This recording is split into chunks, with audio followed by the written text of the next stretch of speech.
A blessed day to everyone. I am Eliza Sendon and welcome again to day 245 of 365 daily devotion with Bible Character Edition. And today is August 2, 2026 and yung title ng devotion natin is The Secret Every Faithful Servant Must Learn.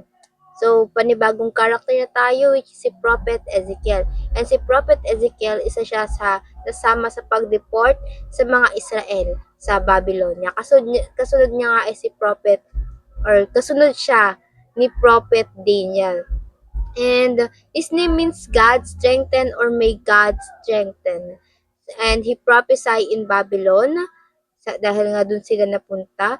And the main message of the book is God judges covenant rebellion but promises a renewed people, a new heart and spirit and the restoration of His presence.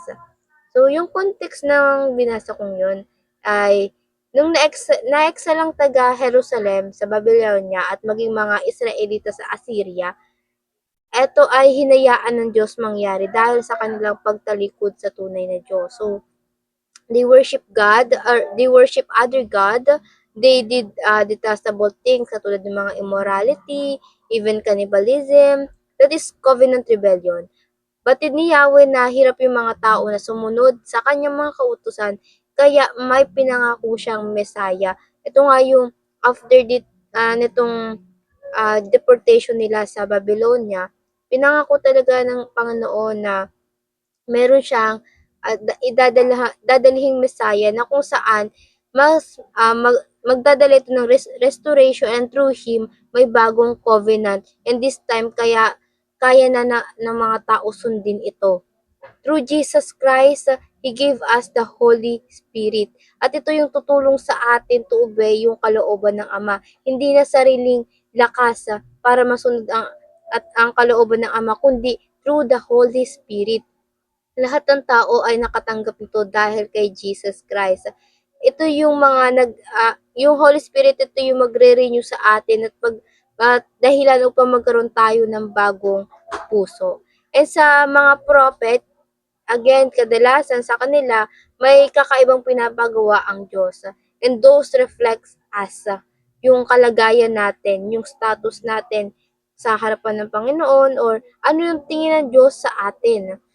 And eto nga kay Prophet Ezekiel, medyo kakaiba din. At ito yung mababasa natin sa Ezekiel chapter 3 verse 1 to 3. And it says, "The voice said to me, Son of man, eat what I am giving you. Eat this scroll." So, pinakain siya ng scroll. Ito nga dito nakasulat yung judgment ng Diyos. Then go, sabi ng Panginoon, sabi ng nagsalita, then go and give its message to the prophet or people of Israel. So, sa verse 2, "So I opened my mouth and he fed me the scroll. Fill your stomach with this," he said. "And when I ate it, it tastes as sweet as honey in my mouth." So, kakaiba talaga to kasi kumain siya ng scroll kung saan nakasulat yung judgment ng Diyos, yung kautusan ng Diyos na ipahahatid sa bawat tao ng Israel. Kaya sa ating katuruan, ito'y number one, God's word must be digested. Ito yung pinapakita nito, God's word must be digested. It doesn't mean nakakainin mo yung physical Bible na meron ka. But sa pagbasa at pagkinig natin sa bawat salita ng Diyos, sa mga pinapaalam sa atin ng Holy Spirit, dapat atin itong hayaan na mag-penetrate sa ating mga puso. Kainin natin itong yung salita ng Diyos, gawing natin nutrients sa ating kaluluwa bago tayo humayo at mag-make disciple. Kasi dito sa verse 1, diba, sinabi dito, Ezekiel was told to eat this scroll, then go and give its message to the people of Israel. So, siya dapat muna, or tayo dapat muna, ang mag-digest nito bago natin ibigay sa ibang tao at i-digest din nila.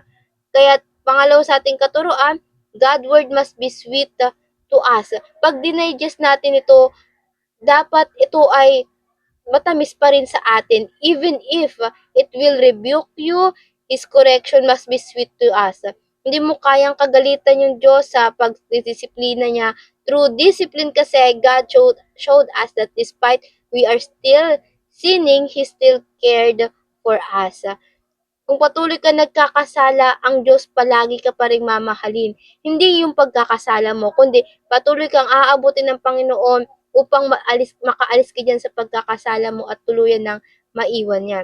And pangatlo, God's word must be embodied. Kung si Jesus Christ siya ang word of God, siya yung salitang nagkatawang tao, nakita at naranasan siya, therefore His word must be seen to us as well. Sa ating mga buhay, dapat makita at maranasan sa atin ang salita ng Diyos. Penetrate His correction to us and apply this or apply His teaching to our lives. Hindi lang dapat alam lang natin, dapat may pagsasabuhay. Kaya sa ating mga application, kaya nga pag sa devotion natin, every devotion natin, meron ring application, hindi lang puro teaching. Ito yung dapat nating ginagawa. Katulad nito, spend more time digesting God's Word. Hindi nagiging sapat sa atin na nabasa lang or napakinig na lang natin yung salita ng Diyos. Then tapos na. Dapat pinagninilayan natin for we become careful to what written in it. To be careful to obey. Ano ba yung sinabi sa Biblia? Ano ba sinabi ng kautusan ng Diyos? And pangalawa, receive God correction as sweet rebuke. Hindi para pag kinuri ka ng Panginoon ay maiinsulto ka pa. Kung may pagtatama mang ginagawa sa atin ng Panginoon, tanggapin natin ito at ipagpasalamat pa. True correction kasi, the pain, remember, is an opportunity for us to grow more. Nasa perspective lang natin to kung paano natin tatanggapin yung pagtatama or pagdidisiplina sa atin ng Panginoon. Pangatlo, embody God's word in your speech and action. Because we are Christ's representation, or we are Christ's ambassador, we are heaven ambassador, our words and action must reflect Him as well. Kung ano yung meron sa kalangitan, dapat na ipapakita natin yung dito sa earth. Kasi we are ambassador. In order to lead people, you must be led first. Hindi ka pwede mag-lead ng ikaw mismo yung ligaw. And what you have learned, what the truth has been revealed to you, must apply to your life. Dapat makita ito sa iyo. Kasi yun yung tunay na embodiment. That's when you let other experience Christ through you. Now, para naman sa ating reflection, how can you practically spend more time digesting God's Word? Hindi sapat lang na nagbabasa tayo, hindi sapat lang na nakikinig tayo. Dapat mag-spend tayo ng oras sa Panginoon, sa pagbabasa, sa pagninilay, sa pag-reflect. Dapat again, dinadigest natin. Now, we are now finished with this teaching application and reflection. Before I finally end, let's have a short closing prayer. Let's pray, everybody. Heavenly Father, thank you for loving us. Thank you for your living words, Lord God. Thank you for the sacrifice that you gave to us, Lord God, para maging malaya kami, Panginoon, at malayang sumunod sa iyo, Panginoon. Panginoon, salamat sa pagtatama mo sa amin, Panginoon, maging matamis na rebuke po sana ito sa amin, Panginoon.